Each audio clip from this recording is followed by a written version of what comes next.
Hola, ¿cómo les va? Los saludamos desde la Universidad de La Serena en un nuevo encuentro de Astro Serena 2021-2022,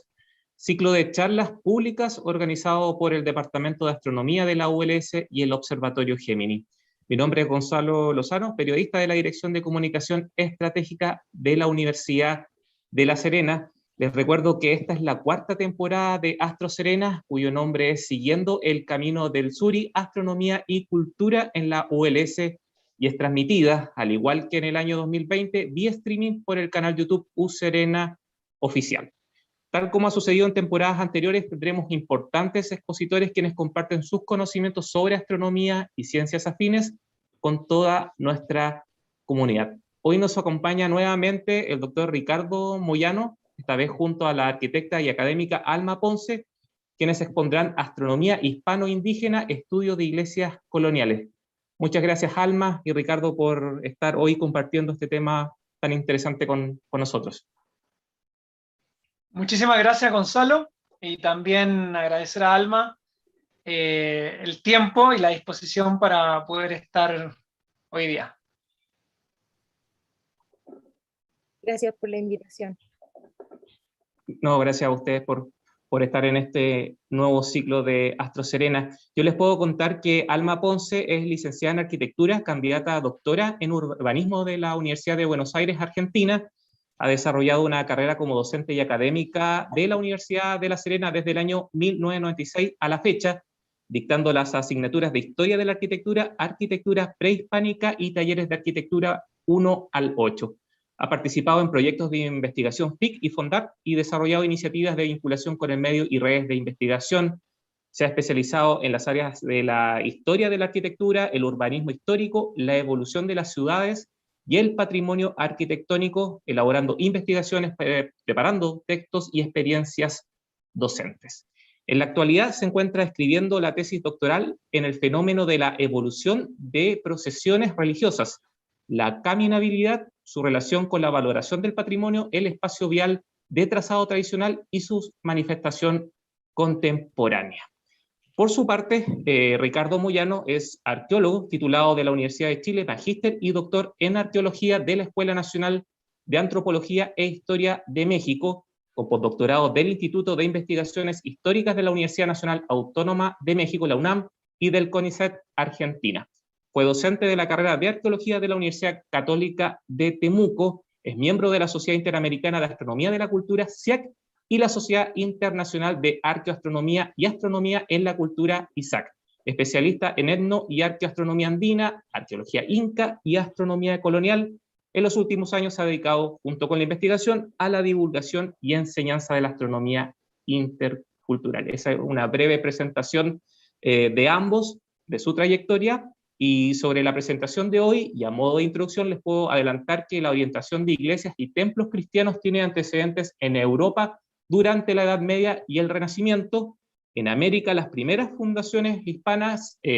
respetaron lo que fueron las orientaciones de las mismas como parte del orden canónico establecido desde los inicios del cristianismo.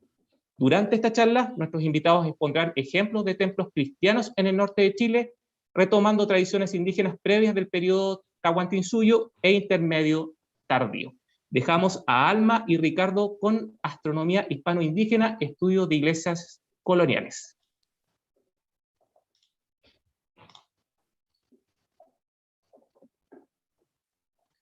Perfecto. Paso a compartir el PowerPoint. Este es un tema que creo que está bien. Ahí vamos. Es un tema súper apasionante y también importante de trabajar desde una perspectiva, llamémoslo así, interdisciplinaria, ¿no? Porque generalmente los y las arqueólogas tenemos poco contacto con otras disciplinas, ¿no? Particularmente, y aun cuando la gente no lo cree así, particularmente con las ciencias históricas, el mundo de la arquitectura y sobre todo el urbanismo. Y un poquito para adentrarnos en el tema, tenemos que decir de que existen antecedentes desde la historia del arte, existen antecedentes desde los estudios culturales comparativos, actualmente desde la etnografía, y sobre todo desde el urbanismo y la arquitectura para poder entender llamémoslo así, la orientación, el porqué de la orientación de determinadas iglesias, templos y también la cuadrícula o el orden de las calles dentro de las ciudades americanas, ¿ya? Me gusta siempre partir con esta imagen que tiene que ver con una representación realizada durante el siglo XVIII, que tiene que ver con la realización de las primeras misas en lo que era México Tenochtitlan, ¿ah? Y de acuerdo a la historia, sabemos que los conquistadores españoles ordenaban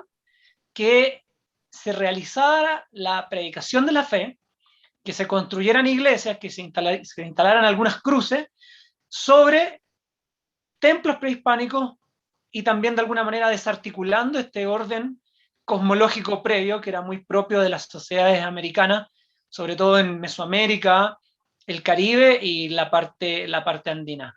Existían órdenes expresas para poder de alguna manera desarticular esta organización espacio-temporal que previo a la llegada de los españoles a principios del siglo XVI tenía otra connotación y otra organización. Vamos a hablar del último periodo cultural previo a la llegada de los españoles, que corresponde al periodo Tahuantinsuyo, que básicamente constituyó la expresión de un imperio tardío en la zona andina, que incluía todo lo que viene siendo parte del sur de Colombia, gran parte del Ecuador, la costa, sierra y selva del Perú, el altiplano y parte de la selva de lo que actualmente es Bolivia, incluyendo el centro norte de Chile y el centro oeste y noroeste de Argentina. El Tahuantinsuyo estaba dividido en cuatro partes, tenía su centro en la ciudad del Cusco, y todo lo que viene siendo desde el río Maule hacia el norte en territorio chileno correspondía al Collasuyo, que era la parte sur del imperio de los incas. Cuando llegan los españoles, cruzan primero por Ecuador, llegan al Cusco, desarticulan esta estructura sociopolítica establecida por los incas, que tiene antecedentes previos en lo que se conoce como el periodo intermedio tardío y sobre todo lo que tiene que ver con el desarrollo de las sociedades del periodo medio, particularmente el mundo Wari y Tiahuanaco, ¿ya? Básicamente los incas no inventaron nada nuevo, solo adaptaron y reformularon estrategias de control político, organización del espacio, todo lo que tiene que ver con el desarrollo de la arquitectura y también el mundo cosmológico de grupos preincaicos, ¿ya? Llegan los españoles, básicamente lo que hacen, utilizan una estructura sociopolítica previa, retoman todo lo que tiene que ver con la organización del espacio, el orden de la mita, que tiene que ver con el trabajo andino, la producción agrícola, para su propio beneficio. Y una de las cosas que hacen los españoles, y que lo hicieron en distintas partes, tiene que ver con utilizar templos prehispánicos para poder construir sus iglesias. Acá tenemos un ejemplo que corresponde al convento y templo de Santo Domingo, ubicado en la ciudad del Cusco, que fue construido sobre el templo del Coricancha. El Coricancha correspondía a la Casa del Sol, el Templo del Sol, y en una de sus paredes también se encontraba una de las representaciones cosmológicas más llamativas y más recurrentes dentro de los estudios de astronomía cultural y cosmovisión andina, que básicamente responde a la representación de una pared que habría estado trabajada en oro, en donde podemos ver la representación del Sol, la Luna, un dios muy antiguo conocido con el nombre de Viracocha, que seguramente estaba vinculado con las aguas del Océano Pacífico, y también con la representación de las huacas locales dentro de la estructura sociopolítica del Cusco. Llegan los españoles y a través de la extirpación de idolatrías construyen sus iglesias sobre templos prehispánicos o en las cercanías de los mismos, transforman la religión prehispánica y de alguna manera transforman los rituales indígenas en lo que conocemos actualmente como la tradición y el culto a los santos y las vírgenes. En el caso particular del Cusco, hay un caso emblemático que tiene que ver con la orientación hacia fechas cercanas a los solsticios y también la observación de las Pléyades. Como les comenté, una de las diferencias que existe entre el mundo indígena y el mundo hispano tiene que ver en cómo y en dónde se representan a los dioses. Dentro de la tradición americana, elementos como la lluvia, los cuerpos de agua, los campos de cultivo, todo lo que tiene que ver con los fenómenos meteorológicos, particularmente el rayo, están vinculados con esta esencia divina en la cual se pueden identificar entidades sagradas conocidas como los dioses. En el caso del templo del Coricancha, como ya les comenté, Pachacuti-Yanqui, en su representación del año 1613, retrata fielmente, a partir de esta imagen sincrética, en un techo a dos aguas, que aparentemente era la representación de una iglesia, un templo cristiano, elementos como el sol, la luna, Viracocha, y elementos astronómicos como el cinturón de Orión en la parte más alta, que está vinculado con una cruz finalmente, la cruz del sur en la parte inferior de Viracocha, que corresponde a este óvalo, la representación de una pareja primigenia, un hombre y una mujer, vinculado tanto con los aspectos masculinos y femeninos del universo. Si se dan cuenta, en la parte derecha de la imagen está la luna, y también están los cuerpos de agua, y debajo de lo cual está la mujer, y los campos de cultivo, y siempre en constante diálogo con estos elementos cosmológicos del entorno. Los cerros, las rocas y también el cielo eran parte de esta construcción dinámica del mundo andino. Y una de las principales diferencias entre la representación de las constelaciones llamadas así occidentales o grecolatinas y el mundo andino, en que el mundo quechua, el mundo aymara y en cierto sentido también el mundo atacameño reconocen en el cielo contornos a partir de zonas oscuras de la Vía Láctea en donde representan imágenes, animales particularmente, una llama, su cría, un zorro, un pastor, y animales como una perdiz, un sapo y una culebra, que están en constante diálogo con lo que conocemos como el fenómeno del tiempo.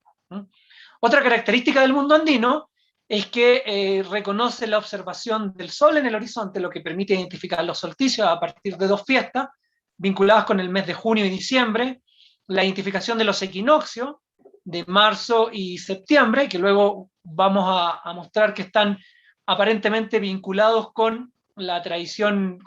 hispana, y también lo que se conoce como las fiestas de media estación, es decir, el periodo de tiempo, las fechas cercanas a un momento entre un solsticio y un equinoccio. Por ejemplo, el 1 de agosto entre junio y el equinoccio de septiembre, o la fiesta de los muertos ubicadas entre el mismo equinoccio de septiembre y el solsticio de diciembre, que para nosotros marca el inicio del verano calendárico en el hemisferio sur. Esta representación del tiempo fue muy, muy cómoda, muy útil para las necesidades de la corona española, y básicamente lo que hicieron fue adaptar fechas del calendario europeo, que ya tenían antecedentes en tradiciones inclusive prerromanas, para poder de alguna manera convencer a las poblaciones indígenas para poder incluirse dentro de la tradición cristiana. Uno de los mejores ejemplos es la fiesta de San Juan, el día 24 de junio, que coincide en el hemisferio sur con el solsticio de invierno y el momento en el cual la noche es más larga y el día es más corto dentro de nuestra parte en el mundo. Este tipo de tradiciones, sobre todo en el norte de Chile, ha estado vinculado con el culto a los cerros y a los ancestros. Tenemos variados ejemplos en donde santos cristianos retoman el lugar de huacas prehispánicas, la orientación de iglesias con respecto a determinadas montañas, y también la utilización de cruces, animitas, y también la ubicación de cementerios en íntima relación con el entorno. Las montañas son los ancestros, se reconocen como el espacio hacia donde los muertos caminan, hacia donde se debe realizar la ceremonia, y también el espacio en donde podemos de alguna manera vincularnos con el firmamento. Dentro de la tradición europea, las iglesias respetan orientación, y a partir de trabajos previos se pueden identificar determinados patrones, ¿no?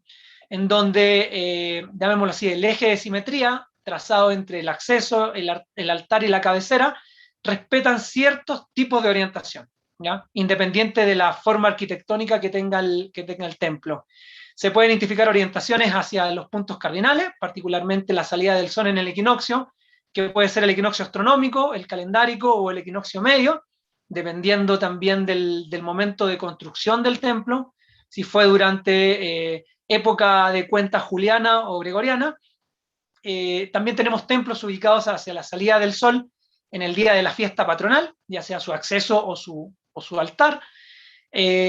hacia alguno de los dos solsticios, que corresponde también a un patrón muy, muy mesoamericano. En otra oportunidad podemos comentar todo lo que tiene que ver con la orientación de iglesias en México y en la parte sur de Estados Unidos, hacia la salida del sol en un momento importante para la congregación religiosa, en algunos casos hacia la fecha de construcción del templo, o de la, digamos así, o de la traza urbana del poblado hispano, y en el menor de los casos hacia el este magnético. Para eso se necesita básicamente la utilización de una brújula, que no fue muy común dentro del periodo temprano de instalación de los españoles en el continente. Y haciendo uso de este tipo de trabajo y aplicando una metodología que de alguna manera combina la arqueología, la astronomía de horizonte, el estudio del urbanismo colonial temprano y también todo lo que tiene que ver con los conceptos de cosmovisión y cosmología indígena, podemos realizar este análogo entre los marcadores de horizonte. En la imagen derecha tienen la representación de una observación de la salida del sol para diciembre por el volcán Popocatépetl en México desde una zona de arte rupestre en la parte sur de la cuenca de México, y a la izquierda la iglesia de San Francisco de Tilcara, ubicada en el noroeste argentino, en la provincia de Jujuy.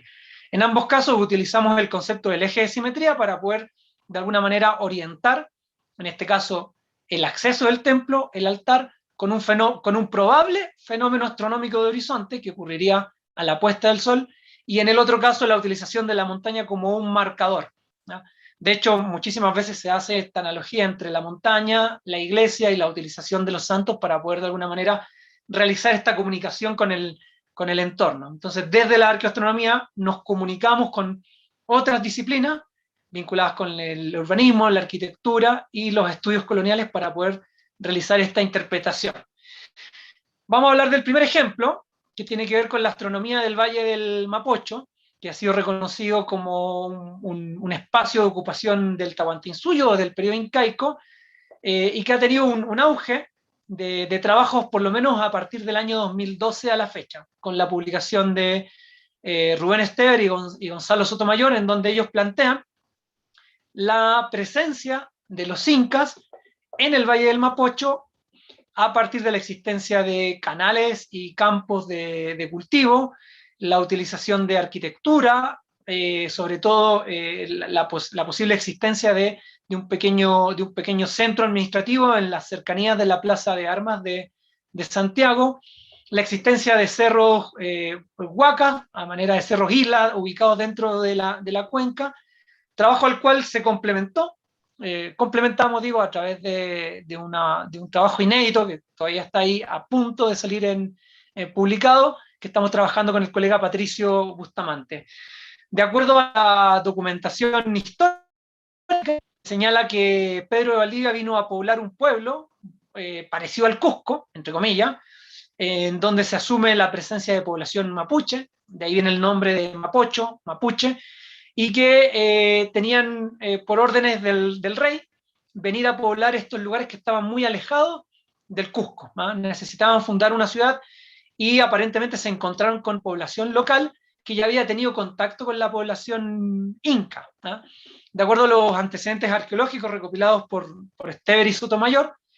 en la cercanía de la Plaza de Armas de Santiago de Chile habría existido un pequeño centro administrativo incaico del periodo Tahuantinsuyo,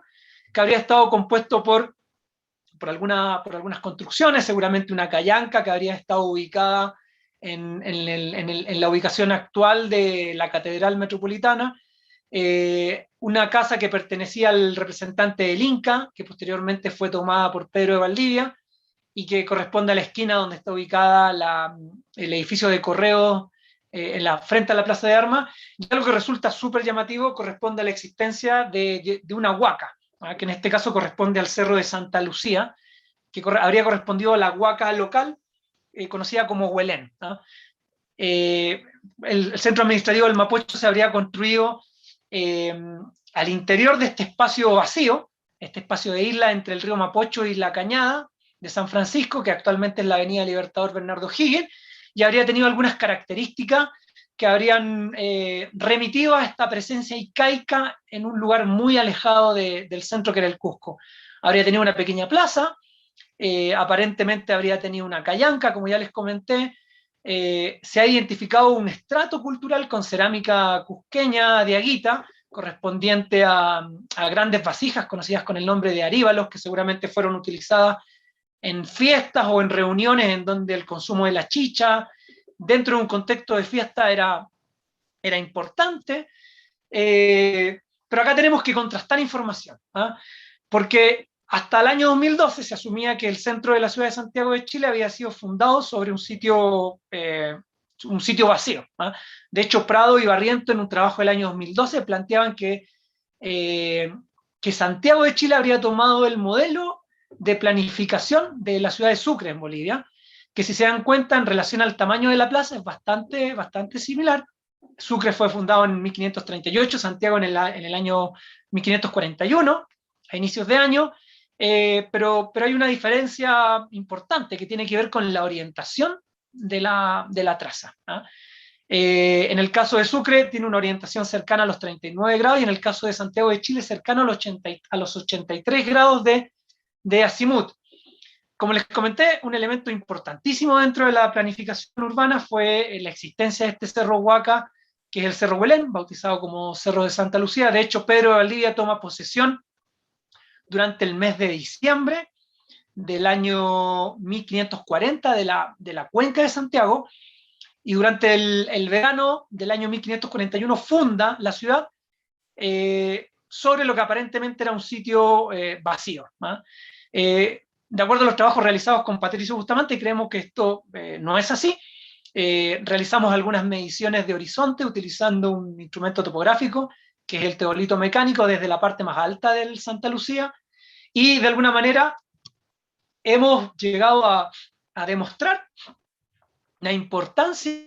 que tuvieron fenómenos astronómicos, no solamente para poder vincularse con el paisaje, particularmente durante la fecha del solsticio de junio, en donde una salida del sol ocurre por un punto muy cercano a la parte más alta de la cumbre del Cerro del Plomo, ¿ya?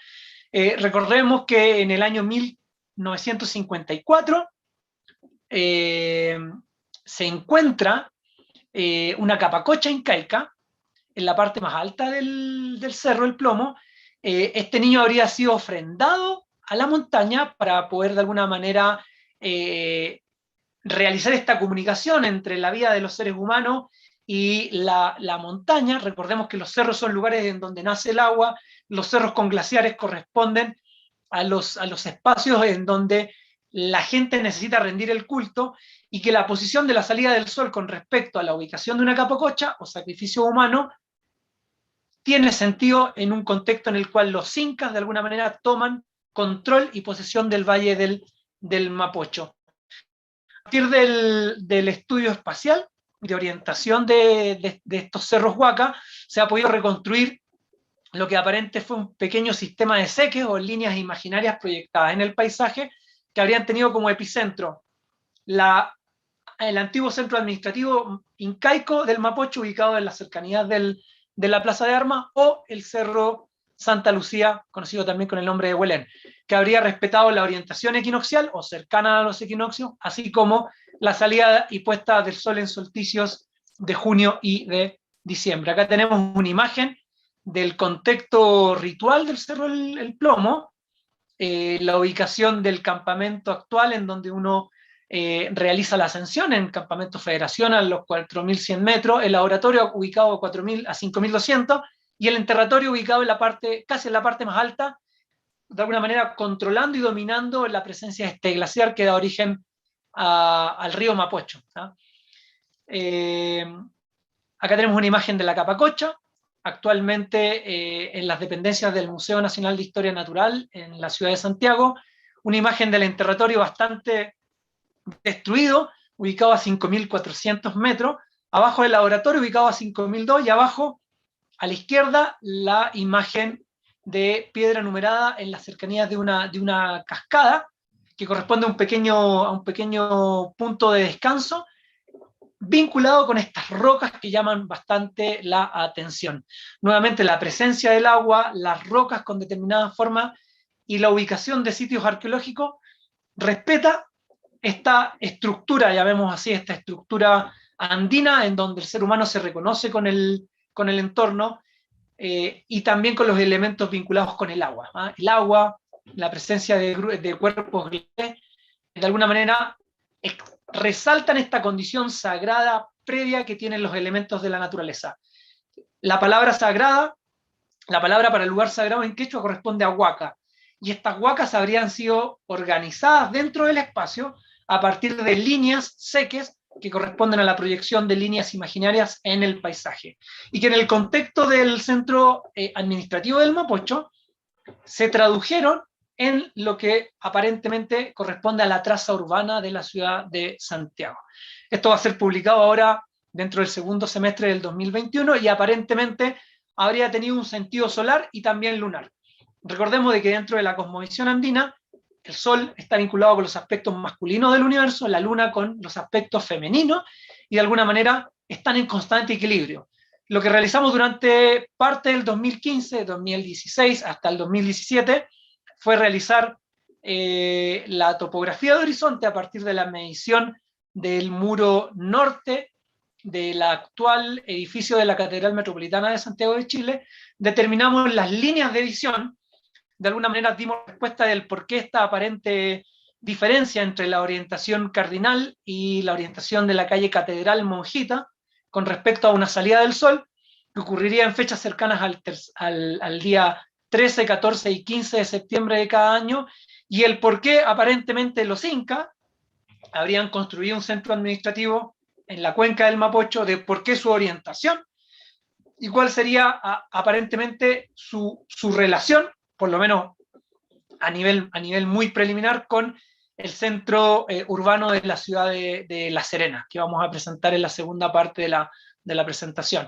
La Plaza de Armas fue construida entre el río Mapocho y la Cañada, actual calle Alameda.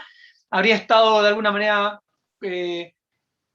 controlada en su punto este por la ubicación del Cerro Santa Lucía, y tendría este sentido de orientación en el cual cada día, cada 15 o 14 de septiembre o días al finalizar el mes de marzo, podemos observar una salida del sol por calle Catedral Monjita en el contrafuerte del cerro que vemos acá. Esta sería una imagen muy esquemática de lo que habría sido el centro administrativo del Mapocho, con una plaza conocida con el nombre de Aucaipata,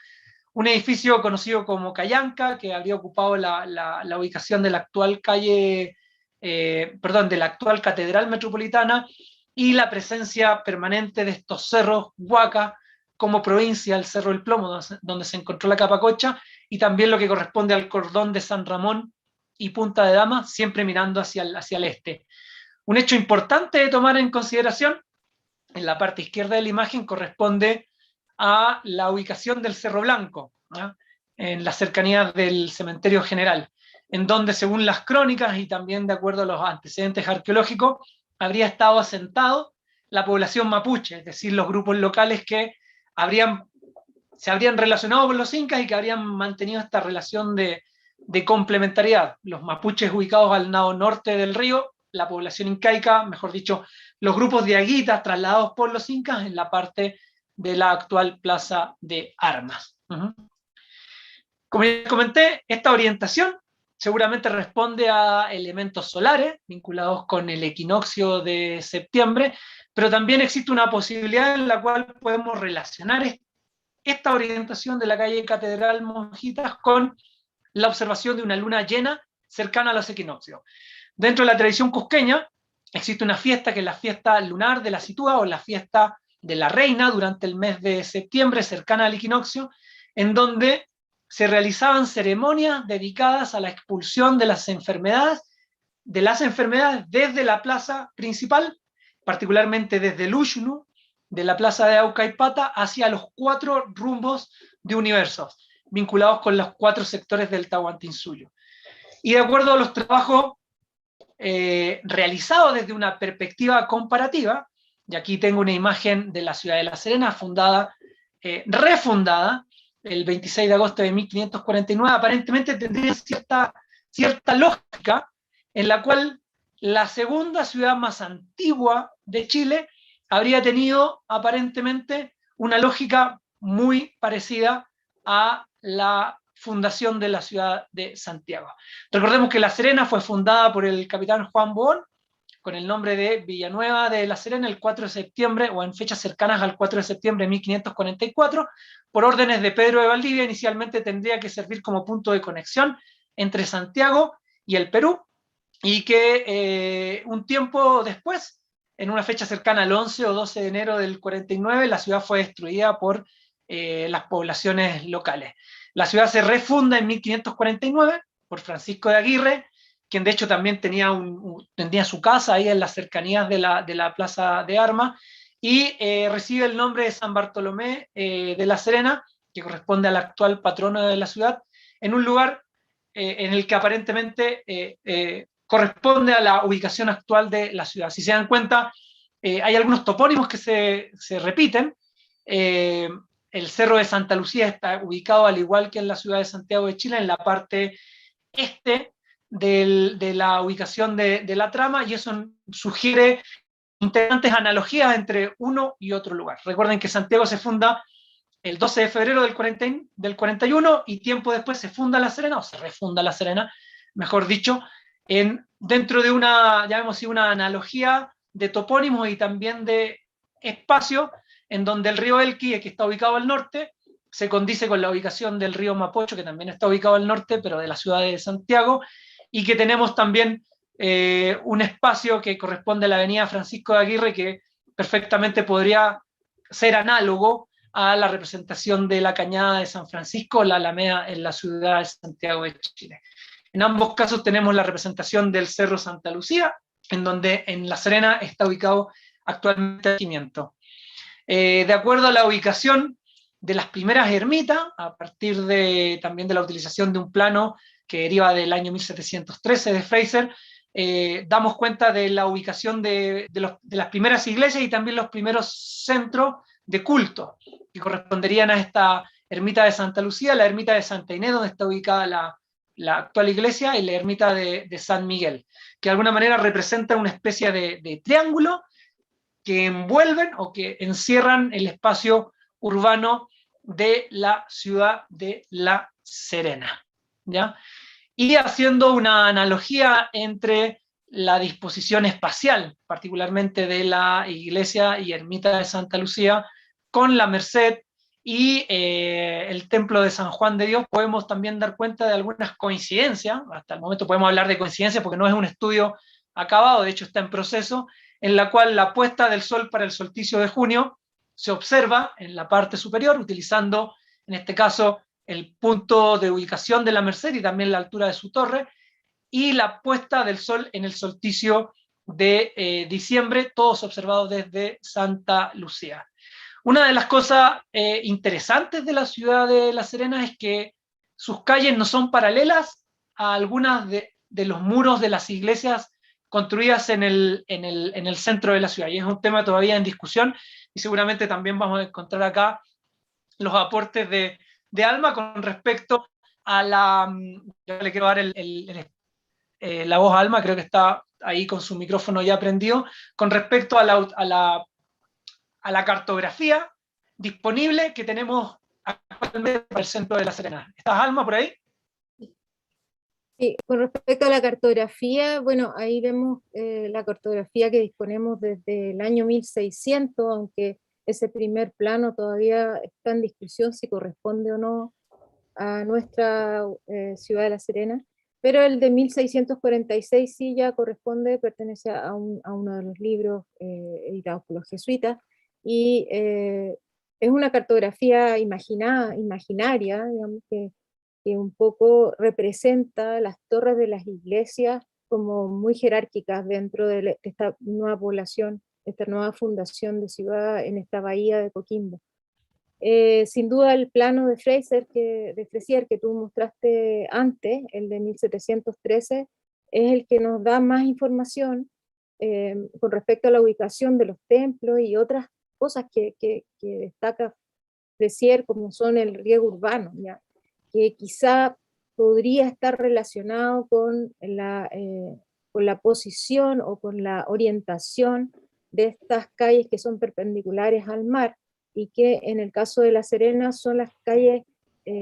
principales de la ciudad, que van como en el recorrido que hace el agua desde este canal que está, digamos, en las faldas del Cerro Santa Lucía y que discurre por la parte alta de la terraza y desemboca en lo que es la quebrada de San Francisco, que actualmente es la avenida Francisco Aguirre, en paralelo, digamos, con lo que tú expusiste, digamos, de Santiago, lo que sería la Cañada, ¿ya? Que también se va a transformar a lo largo del tiempo en una alameda, un parque, y posteriormente se va a ir entubando ese cauce, digamos, para finalmente desaparecer en forma subterránea y actualmente ser una avenida doble, digamos, con un parque alargado en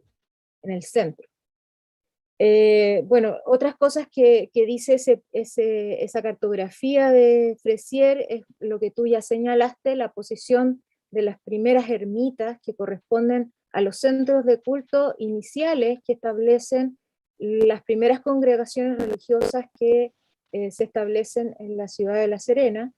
cuáles son los mercedarios que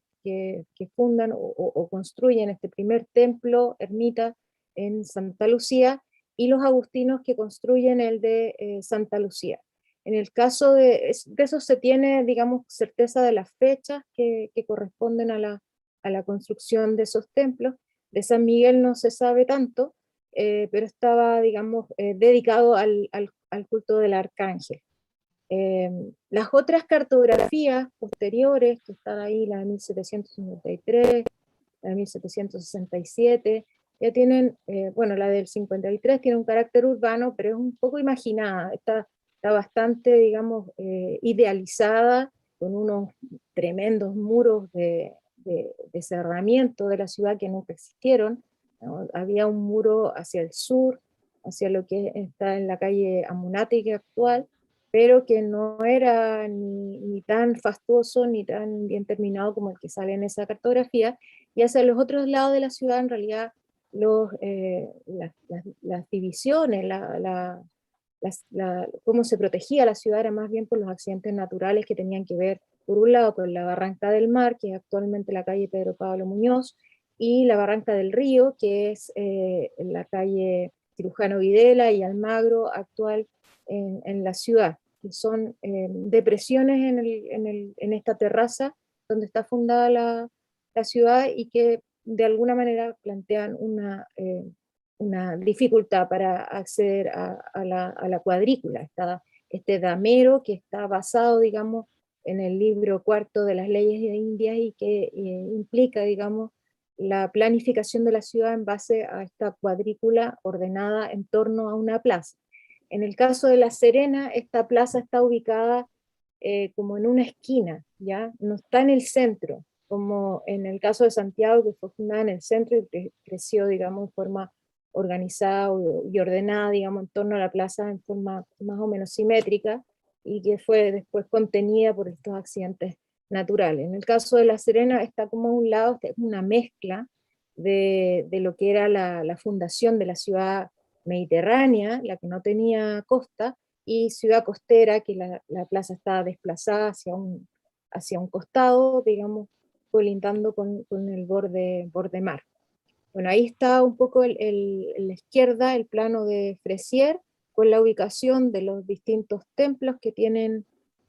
bueno, el Naranja acá, Santa Inés, Santa Lucía acá arriba, y no se alcanza a ver el de San Miguel acá, y los otros son los primeros templos que se construyen de estas primeras congregaciones religiosas que llegan. Acá está el de Agustinos, de los dominicos, San Francisco, San Franciscano, la Merced, que originalmente estaba al frente de la plaza como iglesia matriz, y que luego se desplaza a este otro sector de acá, después del incendio de la ciudad en 1680, que fue atacada por los piratas. Se construye un nuevo templo en esta otra ubicación, también de los mercedarios, y queda este como el sitio que va a ocupar posteriormente la catedral. Y este otro de acá originalmente se dio a los jesuitas, ese solar, construido por ellos, pero luego de la expulsión de los jesuitas en el 1765, si no me equivoco, va a ser entregado a los agustinos, que se les había quemado el templo de acá abajo.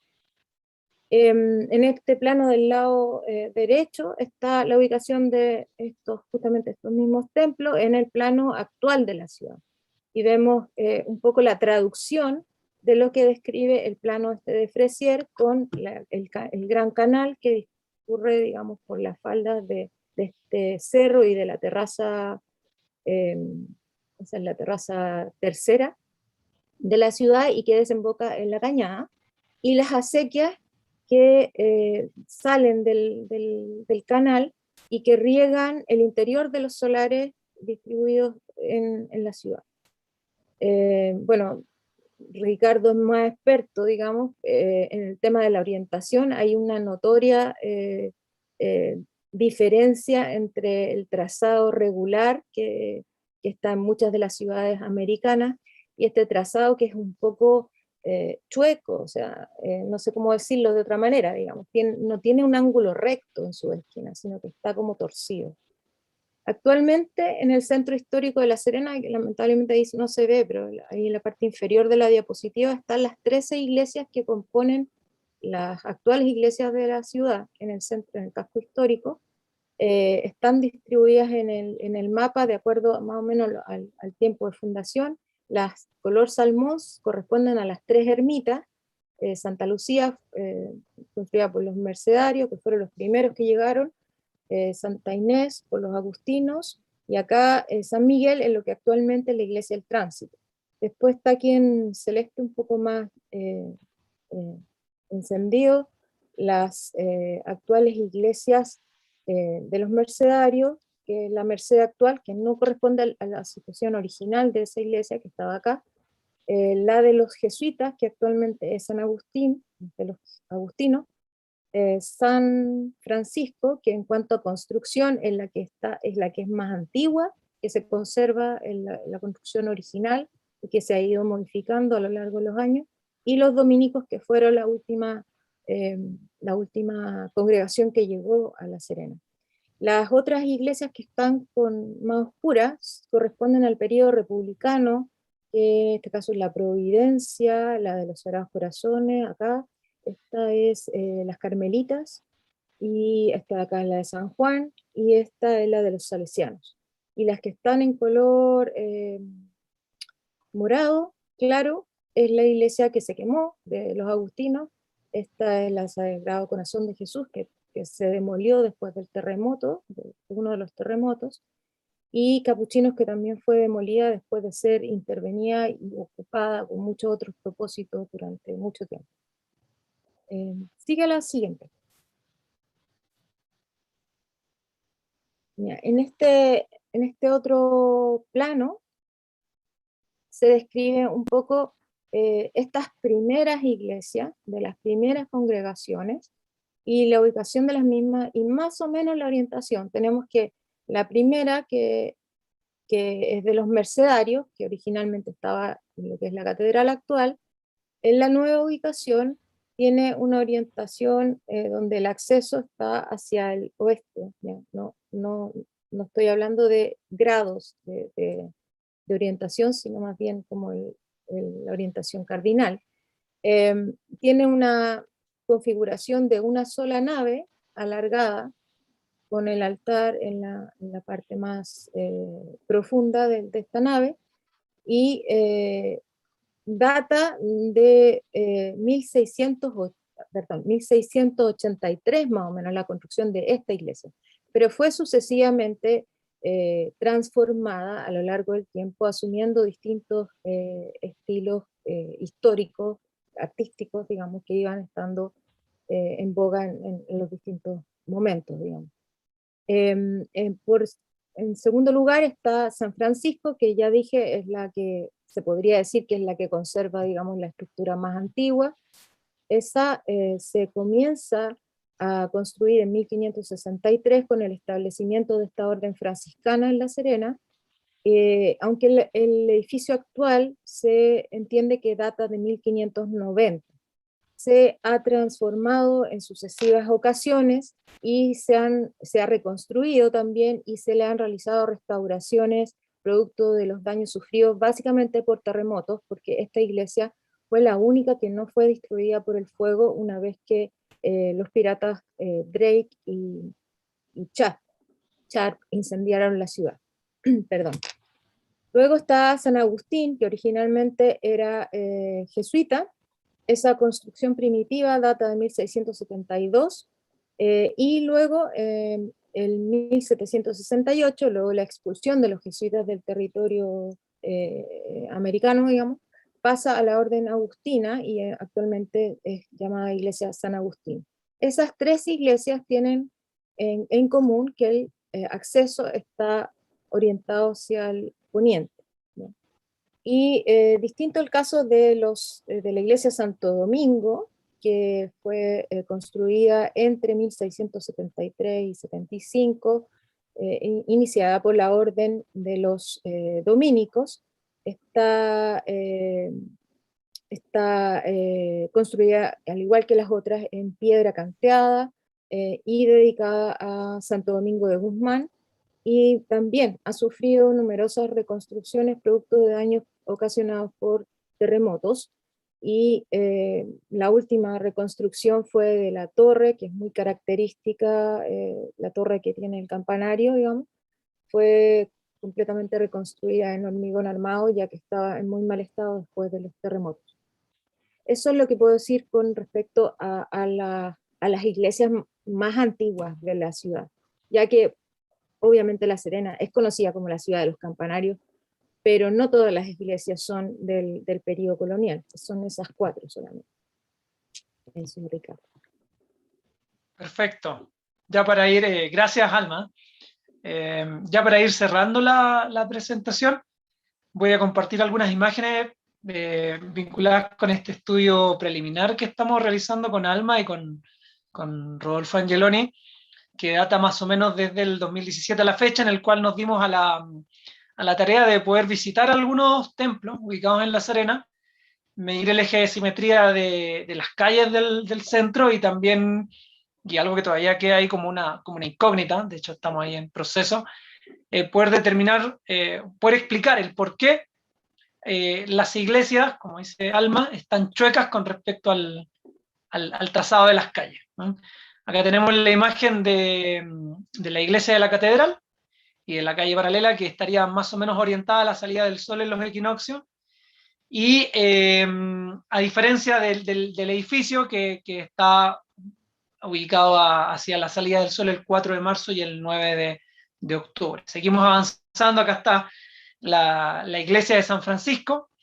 que está orientada, que la calle no es paralela al muro norte, si se dan cuenta en la imagen inferior de la derecha. Si uno avanza desde Cordillera a Mar, la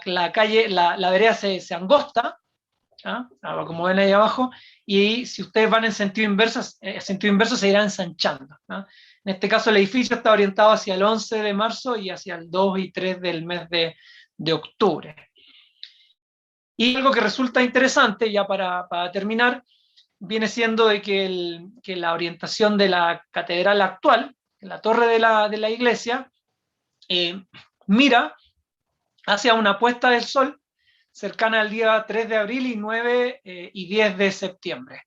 que si lo traducimos a fechas julianas, que corresponde al momento de fundación, de refundación, mejor dicho, de la ciudad de La Serena, estaría a 4 o 5 días de diferencia con respecto a la puesta del sol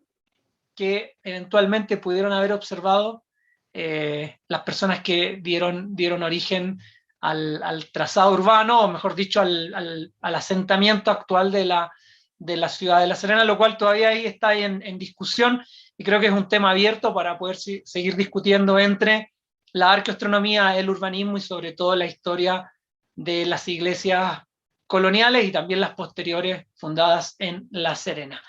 Y ya como una reflexión final, consideramos de que estos temas resultan importantes dentro de lo que es la astronomía en la cultura y sobre todo en lo que refiere a esta interdisciplina que podemos llegar a construir entre la observación del cielo, el desarrollo de la astronomía científica contemporánea y también los estudios históricos y provenientes del urbanismo, la arquitectura y la astronomía en la cultura. Consideramos relevante este tipo de aporte, no solo para la generación de material científico, sino también el que pueda ser utilizado dentro de escuelas y planes de educación a nivel escolar y universitario en la región de Coquimbo. Con esto agradezco la presencia de Alma y también el tiempo de los oyentes con respecto a la charla que dimos hoy. Muchísimas gracias. Muchas gracias a todos. No, muchas gracias a ustedes, Alma, a Ricardo también por su presentación y el diálogo sobre astronomía hispano-indígena, y que además nos trasladó a nuestra ciudad de La Serena con información y datos interesantísimos, especialmente en lo que respecta a la ubicación de los templos, de las iglesias o de las primeras ermitas que son tan características, como mencionaba Alma y Ricardo, de nuestra capital regional. Y también que hayan compartido parte de su estudio, el que desarrollan con el doctor Rodolfo Angeloni, a quien obviamente enviamos un saludo a la distancia. Yo también, cuando en mis años de estudiante de periodismo tuve la suerte de realizar un trabajo de televisión sobre las iglesias y los templos de acá de la ciudad de La Serena, y en cada uno de ellos hay una historia muy interesante que obviamente a todos los que nos están viendo invitamos a conocer. Voy a tomarme unos segundos para hacerles algunas preguntas sobre el tema tratado. Cualquiera de ustedes puede responder. Una primera consulta o duda es si es que todas las iglesias respetaban las orientaciones astronómicas, y también algo que es muy característico de nuestro país. ¿Cuál vendría siendo la relación entre la orientación de las iglesias y los cultos a las vírgenes y los santos en el norte de Chile? Si quieren respondo primero y luego le doy el espacio a Alma, que es la experta en estos temas. No, las iglesias no siempre respetaban orientaciones astronómicas y es algo que nos tenemos que sacar de la cabeza, ¿ya? Respetan orientaciones vinculadas con la topografía, la orientación de los vientos, y en el caso de los santos, muchísimas veces las antiguas tradiciones indígenas fueron retomadas por el cristianismo para poder determinar la fecha de conmemoración de algunos santos y vírgenes. Pero esto no siempre ocurre así, y es parte del trabajo que queremos realizar ahora en la región de Coquimbo para poder contrastar este tipo de hipótesis con los datos en terreno. Y de hecho ahí Alma tiene muchísimo que decir porque es una amplia conocedora del urbanismo y la arquitectura en la ciudad de La Serena, y quién mejor que ella para poder responder este tipo de cosas. Sí, bueno, en realidad como en orientación, Ricardo es el que me ha enseñado a mí, o sea, de este tipo de orientación. Yo básicamente he visto o analizado, digamos, la orientación cardinal en base a la posición que ocupan estas iglesias en la trama de la ciudad, ¿ya? En cuanto al urbanismo. Pero sí, efectivamente es notorio, como lo dijo al final de la exposición Ricardo, que no necesariamente la iglesia respeta esa trama que origina, digamos, la posición dentro de la ciudad. Entonces, es ahí donde surge como la duda de si efectivamente tenían una orientación que iba más allá de la posición que ocupaban dentro de la ciudad, y que es lo que nos hace, digamos, tener esta interrogante con respecto a cuál es la orientación que efectivamente está contenida en esa construcción, en esa obra, digamos, y que permite, digamos, que su acceso esté orientado hacia un punto específico en el horizonte. En el caso de la catedral, que sería, digamos, un edificio que es posterior a la época colonial, sí nos sirve de referencia porque está ubicado sobre el edificio que fue destruido por el incendio, que pertenecía a la orden o sea, a la iglesia matriz de los mercedarios, digamos. Entonces sí respeta, digamos, esa construcción original. Por lo tanto, aunque la construcción actual sea posterior, igual nos sirve como ejemplo, digamos, para establecer más o menos a qué o con qué referencia estaba fundada esa obra. Y en este caso, claro, lo preliminar, de acuerdo a las mediciones que ya hizo Ricardo hace un tiempo atrás,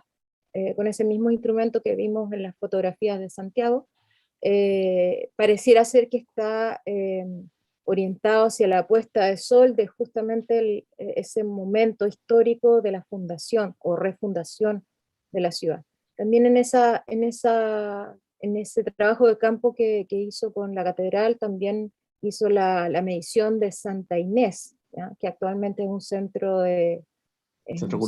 cultural, está consagrada esa iglesia, y que fue antiguamente una ermita de los agustinos. Se hicieron las mediciones en el patio que hay por el costado, y se logró determinar la orientación, que en ese caso es distinta a las 4 que mencioné hoy día, porque está orientada hacia el sur el acceso de la iglesia, no hacia el poniente ni hacia el oriente. Entonces todas esas son cosas como interrogantes que están contenidas, digamos, dentro de las preguntas de esta investigación que esperamos poder empezar más en serio, digamos, más estructuradamente, porque hasta ahora son como hipótesis que se han estado dando, interrogantes de investigación, y que tenemos muchas ganas de llevar, digamos, la investigación a todas y responder esas interrogantes que van surgiendo para generar nuevo conocimiento de nuestra ciudad. Nuestra ciudad no tiene muchas investigaciones que hablen del tema histórico, ¿no? Nuestra historia pareciera ser que llega hasta Plan Serena, pero Plan Serena en los años 50 y hacia atrás hay mucho en La Serena. Bueno, sin duda es la segunda ciudad más antigua de Chile, entonces tenemos mucha historia para atrás que no se ha investigado, y eso es lo que un poco pretende, esta es una de las investigaciones que se pretende, digamos, averiguar más acerca de la ciudad, que a todos nos interesa, digamos. En comparación a Santiago tenemos muy poco que se ha investigado al respecto. Bueno, y sin duda un aporte el que están realizando ustedes, compartiendo la información con todos quienes nos observan en este ciclo de charlas, pero también con el estudio, la investigación que están realizando ustedes. No sé si Ricardo, ¿quieres complementar un poco? No, solamente agradecer el tiempo de Alma, y también el de los organizadores de Astro Serena, y también de los oyentes que seguramente van a responder muchas de las preguntas que tenemos en este momento. Es una investigación abierta y en curso, y seguramente nos vamos a encontrar con más sorpresas y con cosas interesantes para compartir en el futuro. Y bueno, va a estar el espacio acá en la Universidad de La Serena para que nos puedan compartir justamente detalles de lo que lleguen a concluir con estas investigaciones. Nuevamente agradezco a Alma, a Ricardo por esta charla de la 4ª temporada de Astro Serena. Yo les recuerdo que este ciclo es una iniciativa financiada por el proyecto ALMA CONICYT 311-847 y la Agencia Nacional de Investigación y Desarrollo del Ministerio de Ciencia, Tecnología, Conocimiento e Innovación. Agradecer además el trabajo de mis queridos colegas periodistas, Patricia Castro en la producción y Tomás Rodríguez en la dirección y puesta al aire, quienes forman parte del equipo de la Dirección de Comunicación Estratégica de la Universidad de La Serena, que hace posible el desarrollo de este ciclo de presentaciones. Desde ya los dejamos invitados a acompañarnos en las próximas charlas de Astro Serena. Ricardo nos volverá a acompañar. Estas son transmitidas en nuestro canal YouTube USerena Oficial, y también los invito a estar atentos a la información disponible en nuestras redes sociales institucionales, en Twitter, USerena, Instagram y Facebook, USerena Oficial, donde también pueden hacer sus comentarios sobre estas presentaciones y el ciclo. Nos encontramos en unos días más en lo que será una nueva charla de Astro Serena. Cuídense, un abrazo.